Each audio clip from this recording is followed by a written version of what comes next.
The case of Donald Trump, at least from the way that I personally understand it, maybe other people will add elements to this later, but the first move is just that. It's the fake fights we have heard so much about recently with Elon Musk in particular.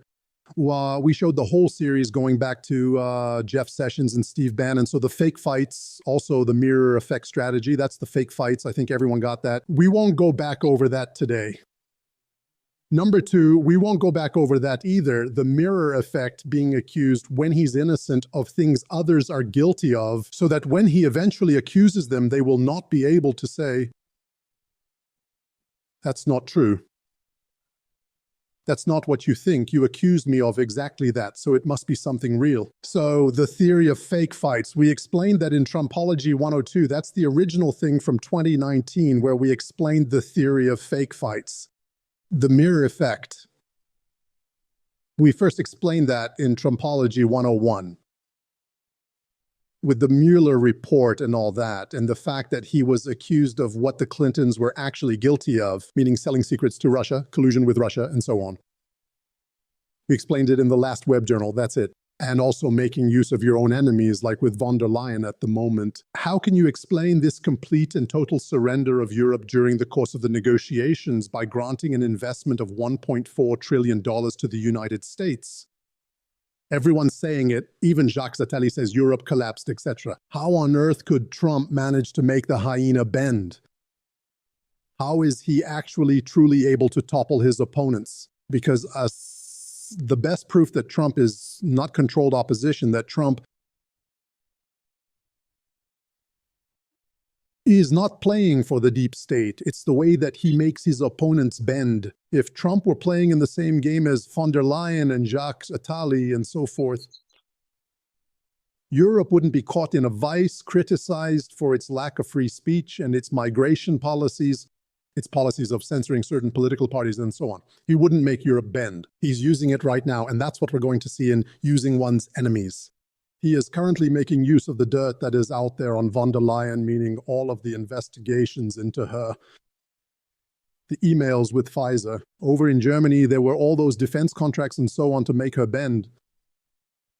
Just that by itself is a very good indicator that helps us to understand that he is not playing on the same team. Just that. There are obviously millions of them, but just that single one. Just that, okay? After that, it's the concept of pedagogy, meaning the process of releasing information bit by bit over a long period of time, because we don't want the media, the deep state. You make a big announcement, and then all of a sudden there's a shooting or an attack, and we completely forget what it was you wanted to talk about. Or you put things out there and it just doesn't stick in the psyche. You really have to understand the psyche and the collective psychology. And in order for something to truly sink deep down into the collective consciousness, it simply has to be spread out over an extremely long period of time. Popular psychology is something extremely exogenous, introduced into the collective consciousness. And initially it gets rejected. So you really have to drip feed it very slowly and quietly so that it takes root in the collective consciousness. Eventually it's accepted. Those are Schopenhauer's 3 stages of truth. It's first ridiculed, then it is violently opposed, and finally it is accepted as self-evident. But all of that takes quite a lot of time. So it is, with the knowledge of connective psychology, that Trump operates on these principles of pedagogy. And that's why people say it takes time, but unfortunately that's just how it is. We wish it would go faster, and that's why we thought there'd be arrests in his first term and then there weren't, etc., etc. But hey, education is, the idea of education is point 4 of the Trump code. The dual narrative, we talked about it. In some web journals, meaning there are 2 parallel narratives in the events with Trump. That's why it's so confusing sometimes. There are like 2 interpretations. There's the Democrats and the media's interpretation and all that, and then there's the Republicans' interpretation. That double narrative exists a bit everywhere, but Trump really cultivates it. And we'll understand why Trump cultivates this double narrative, also the zero risk theory, especially in international relations, the zero risk theory. And finally, when it comes to the investigations and so on, distancing, Trump, as president, wants to keep his hands clean. He can't personally announce the declassification of Epstein or even Obamagate or even the arrests of Clinton, because it really looks as though he is attempting to carry out a political vendetta. And the media always said that Trump is going to use the generals to get revenge. Trump is going to use the Justice Department to settle scores, and so on and so on. And so you want to look presidential, and you don't want to look like a guy who just stumbled into the presidency, because that's the character the media creates. And Trump feeds into them a bit too. But you want, when it comes to the important things, you want it to be done you don't want to look like the guy carrying out a political vendetta when he comes to power. Not only that, you want to have the president himself, his hands have to be clean. Justice has to be completely independent. That's why there were clashes with Jeff Sessions, with Bill Barr, and so on. So that he doesn't weaponize justice, he doesn't instrumentalize justice. But it is not just that. It is not only does he create this distance with the Department of Justice using fake disputes, but he also makes absolutely sure that in the end, by posting on social media channels, because officially there's a dispute, for example, with his attorneys general where he doesn't make everything public and so on. But on the other hand, he runs a dual communication strategy and keeps his base informed. And now the base is getting impatient, starting to ask questions. And then he starts to see objectively, he is way above all of that. But he is feeding dissatisfaction and frustration to his base, quite literally, so that the people themselves will eventually end up demanding, that there should be this kind of explosion. Right now, we see them everywhere, the memes on the internet of people saying, now it's time, somebody stop them, for God's sake. And then this kind of frustration, we want arrests. It has to come from the grassroots.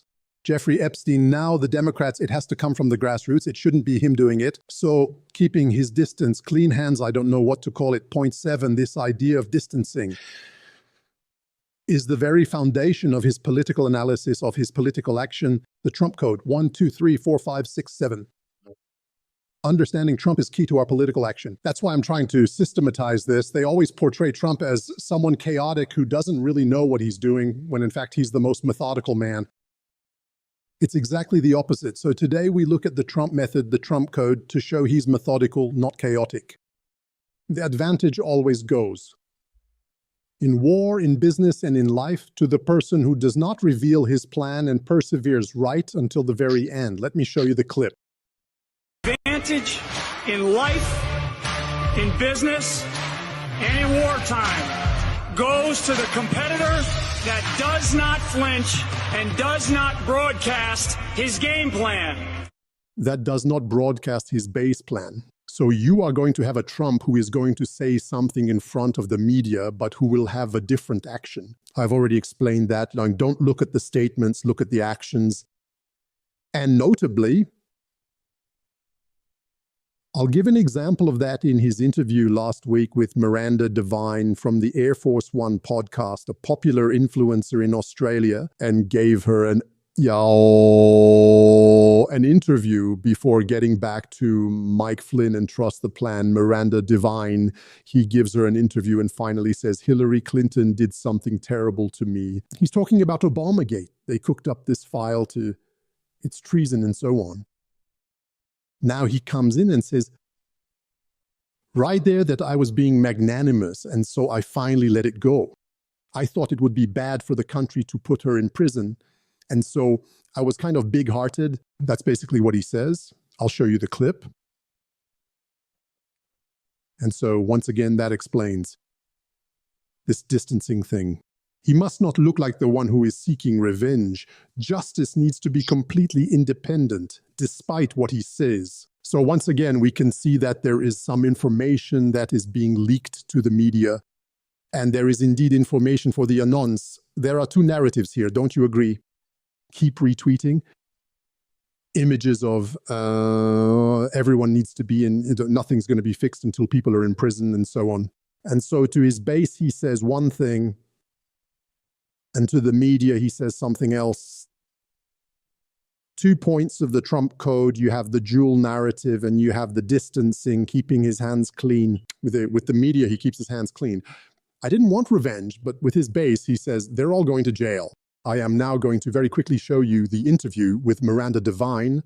made up. Do you feel angry now? Yeah, I do a little bit. Yeah. So, we had Hillary Clinton down to whatever we wanted to do with her, and I felt it was inappropriate. She's the wife of a president. She was a Secretary of State, and we could have done a very big number. Yeah. And I said, we don't want to be doing that. Let's, put it into the country and not. On va pas faire ça. On va pas mettre en prison la femme d'un président. On peut pas faire ça au pays. The concept of putting her in jail, indicting her, all the things that you have to do, it's tough stuff. And I said, we don't want to do that. In fact, you remember I made speeches when I mentioned her name, they started saying, lock her up. Yeah. And I said, no, this is after we won. We just won. You have a narrative for the media. He is able to say the exact same thing with Barack Obama. But later on, he finally says, but now we realize everything they've done because new documents came out and it goes really far and so on. And so that changes everything. The fact new documents are coming out changes everything. And that is like, once again, this week, the Durham appendix that came out. And that is exactly what I explained 2 years ago. When Durham released his report, in the end, there were no charges filed. Everyone was laughing at me once again. I was saying I should have had the clip. I have too many, but I'll show it to you eventually. There is probably a classified part of the report where they passed the whole thing with the charges to military intelligence, military court, and so on. I said that. I'm saying this isn't the end of the report. And what happens 2 years later? New documents come out and so on. And that's exactly what could happen with Jeffrey Epstein. What is going to happen with Jeffrey Epstein? It's going to be the exact same pattern. Right now, the FBI has nothing and so on. We don't have any documents. And then all of a sudden, they find a bag. Is that right? They find a bag of documents like inside of a room. They can get out, they have all the information, and then they can release the information whenever they want. But all this just to show the issue of the double narrative thread. You see here then. My next piece is called Nothing Can Stop What Is Coming. And what we actually see is that Trump operates in a slow and meticulous way. He is methodical, he is slow, and yet he is unstoppable. And everything we see happening right now, not only inside the United States, but on the world stage, comes from the fact that it was well planned down to the millimeter, in an extremely methodical way. And they absolutely did not rush into things at all. They didn't just show up. Everything was done according to each and every single step of the conquest of the political institutions. When Donald Trump first got there, he did not control Congress, he did not control the Senate, and they had to get rid of.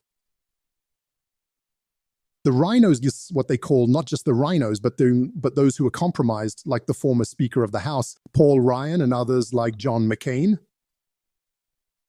who got phased out, you could say, and so on. At every stage, there have been increased levels of control, and we saw what happened with Biden, the continuity of government program, and so on. And so all of this is part of a highly detailed plan. And there are many people who say, no, I don't think Trump planned everything, and so on. The very same people who will tell us that the World Economic Forum has planned everything for 50 years with the Bilderberg Group. You don't get it, Alexis. They've been infiltrating institutions for 50 years, and so on. The protocols of the Elders of Zion, Freemasonry, and so on, the JFK assassination, the deep state, they control absolutely everything. So the opposing side controls absolutely everything. It is a plan itself that spans over decades or even centuries. And when Trump arrives, he has no knowledge, whereas they know American politics well. That's what happened with JFK, with Reagan, etc. The assassination attempts, the way the institutions are controlled, what they did to Ron Paul in 2012, especially the media, when Ron Paul ran, they made him disappear from the media, even though he was like in first place, second in the Republican camp. They literally made him disappear. That is the mistake of many European thinkers, to think that Trump is just a continuation of, I've heard this said, what's his name, of Galactaros. Xavier Moreau's on that too, like Trump's trying to save the American empire, etc. Trump's cutting CIA staff, dismantled USAID. The plan is to bring back the troops, and yet they tell us he's trying to save the American empire. Where do these geopoliticians get the idea that Trump is trying to defend the American empire to save it? We're not on that page at all.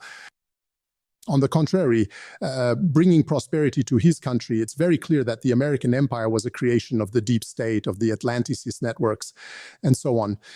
And Trump, that is precisely what Trump is dismantling. After that, he will use his opponents.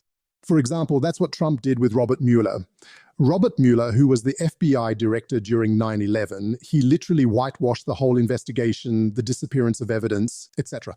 He basically exonerated Bush, and he was also involved in the uranium cell, Uranium One, and so on. But Trump took him because he was controllable. So using your opponents, the whole point of that, the idea behind it, is that instead of destroying your opponent like everyone wants to do on Twitter, why didn't he stop? Why did he not call out von der Leyen and so forth?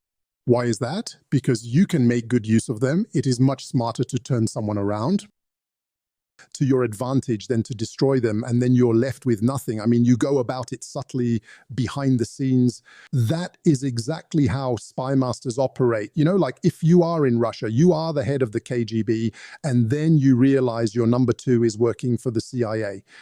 What do? In good spy movies and in real life cases too, what do? Do you arrest your number two, then throw him in prison for high treason? Or do you use your number two to feed fake news to the United States? Think about it. That's how spies work. That's how intelligence agencies operate. That is just how Donald Trump operates. Instead of actually arresting a single person, that does not apply to everyone, though. There are indeed going to be arrests, but in order to reach the end of his plan, his goal, there are certain people you want to keep in place to make use of them instead of destroying everything. If you destroy certain people, you just won't ever be able to reach the next level. Do you understand how it works? The police actually operate in the exact same way. Instead of just throwing some low-level guy into jail, they will give him a much lighter sentence provided that he spills the beans on the boss. You get the idea behind this a bit now, don't you? And so this is what is used by Trump. Instead of destroying his enemies, he actually makes use of them. He did it with Robert Mueller, who targeted him. Everyone thought Robert Mueller was going to lock Trump up. But Robert Mueller was actually working for Trump. Trump met with Robert Mueller before appointing him, and that was indeed a secret meeting before he finally appointed him. The recently released documents shed a great deal of light on the meeting between Trump and Mueller. He met with Mueller in secret, so 24 hours before appointing him special counsel. Then afterwards, when it came out, he said, I just wanted to see if he was eligible for the FBI director post, even though he'd already done his 10 years and it wasn't possible, etc. He met with him to tell him, you're going to become the special counsel, you're going to investigate me, and there won't be any conclusion. There won't be any in exchange. Otherwise, we leak everything we have on you, meaning what you did with September 11th, etc. And Mueller cooperated. He didn't hand down any sentence to Trump, etc. Same thing with Bill Barr, who was his second attorney general, who had served as the attorney general under the elder Bush, George Bush, and George W. Bush. And at that point, people were saying that Trump is surrounded by the swamp, Trump is compromised, and he is controlled by the deep state. Look at his appointment of Bill Barr. No, once again, it's the exact same thing. Bill Barr, who let the Bush administration completely off the hook for all different kinds of scandals, George Bush, particularly with Iran-Contra and so on and so forth. He was a henchman for George W. Bush, and that's just it. You take compromised people and you make them do your dirty work precisely because they are compromised. The more corrupt a person or organization is, the more easily they can be manipulated by patriots too. By patriots, I've already explained this. Same thing with Joe Biden. Joe Biden, who is probably a terrible pedophile and all that, is compromised to the bone. Is roping him into a continuity of government plan where he plays his role as a senile old man until 2 months before the election. He is going to re-sign all of your continuity of government executive orders and so forth. And then 2 months before the election, right at the moment when Michelle wants to get on board, etc., then you bring out your second pawn, Kamala Harris, who also kind of like, I explained in a web journal why it was impossible for her to be independent. They avoided, Barack Obama wanted an open convention. He wanted like an open convention with candidates to replace Joe Biden. And in the end, Kamala maneuvered to make it a coronation like this. And she chose. We explained all of that. Her choice of Tim Kaine is probably what made her lose the election. Because normally for a vice president, you pick someone who will get you Kamala Harris was already seen as a left-wing extremist, the radical left. And now she went and picked someone even further left than her. We know that in the US, you have to aim for the center during elections, your everyday average Joe. She went and picked the most radical on the left. With zero charisma, if you go radical left, you take Gavin Newsom, he's got a certain class. But no, she went and picked some sort of senile old guy who is tangled up in semi-pedophilia scandals or deserting the army, stolen valor, and things like that. She chose the worst candidate, skeletons in his closet. And she was like, we all saw that, like, oh, I have actually been to Georgia 17 times. She practically gave a little wink right at the camera. I've been to Georgia 17 times. She's releasing her memoir today. The book is called 107 Days. We should drop the zeros. So that's 17. There you go.